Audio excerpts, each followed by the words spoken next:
Hello,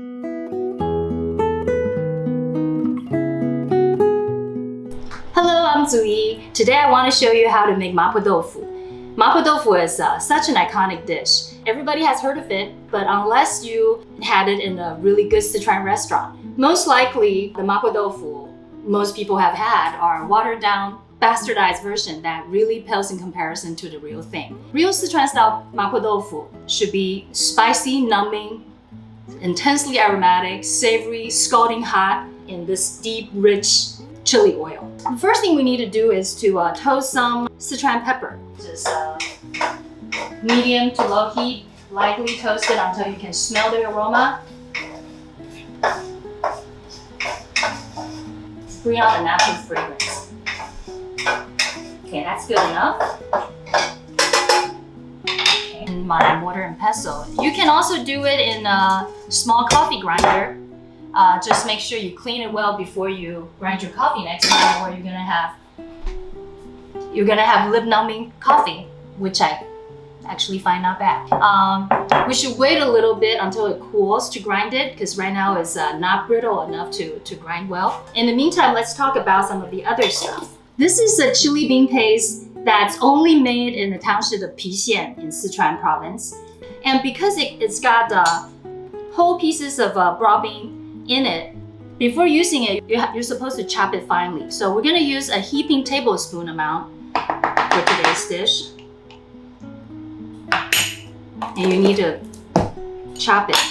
This is something like the European style protected regional appellation. It's only made in the area using local ingredients, following the traditional methods for centuries. We're also gonna need some doushi, fermented black bean, for that added savory umami funkiness. And you also need to chop it a little bit. I'm using silken tofu. So I want to cut it on pretty big square. So I sprinkle it with a little bit of salt, pour boiling water over it, and let it sit while I prepare the rest. This is supposed to firm up the tofu a little bit and take out that raw beany taste. And now our Sichuan pepper has cooled enough for me to pound it.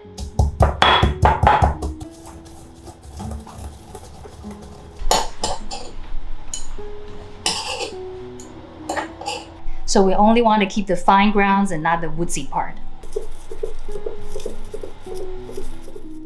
For the base of the seasoning, we're also gonna need scallion and garlic.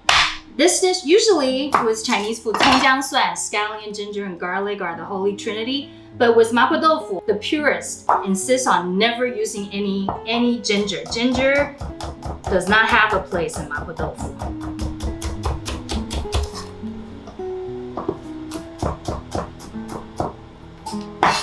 Last but not least, we're using a little bit of ground beef. Real Sichuan style Mapo Tofu uses beef instead of pork. In Japan or in Taiwan and many other places where people also love their version of Mapo Tofu, pork is more commonly used. But this, if you want a real Sichuan Mapo Tofu, it has to be beef and it should be fattier. So I'm using 20% fat because you want to achieve that caramelized bits of crunchiness. Okay, we're gonna drain out the water here.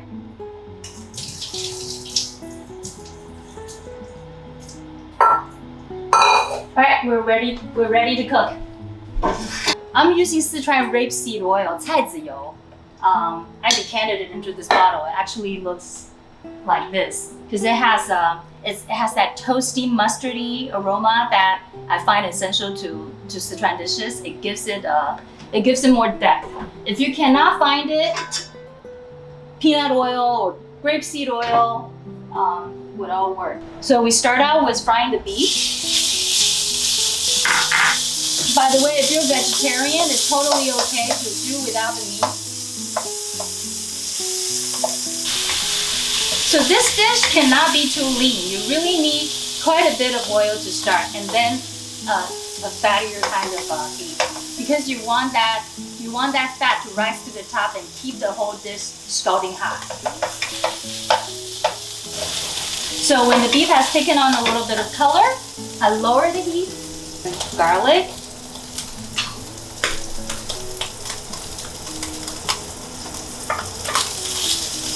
And the douban jiang. The heat should be medium. You don't want to burn the douban jiang. You want the oil to turn red from the douban jiang.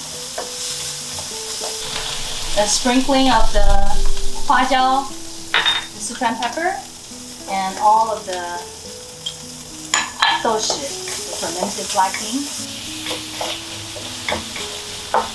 And at this point, you can add water or stock. I have a mix of chicken stock and water.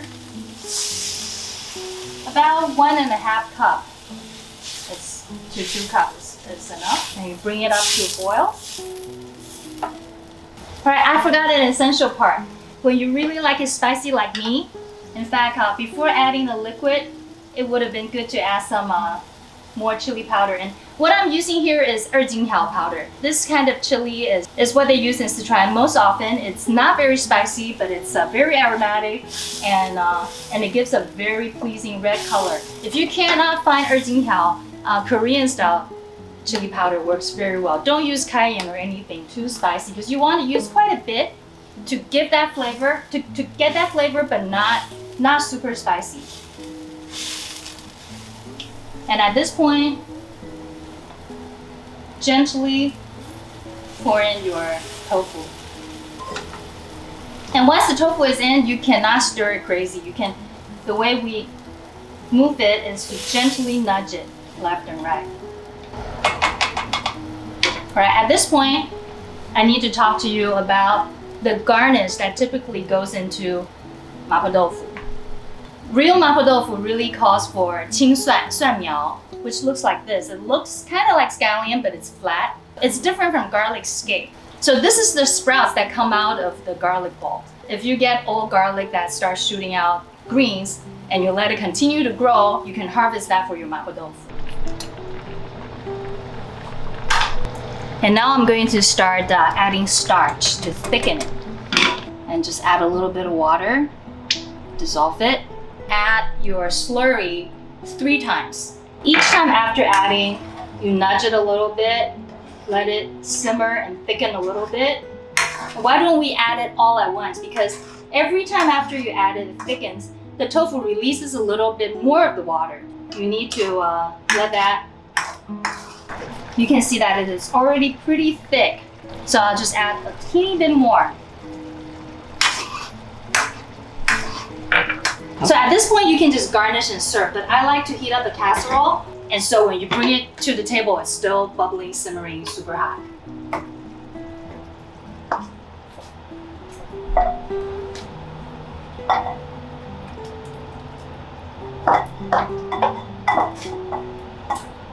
And before serving, sprinkle in the rest of the freshly toasted and ground Sichuan pepper, and garlic green is for garnish.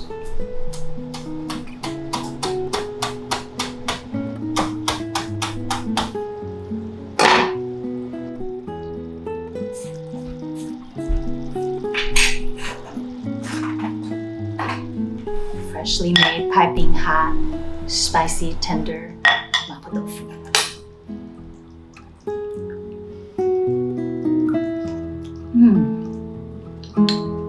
要吃2碗饭。You want some too?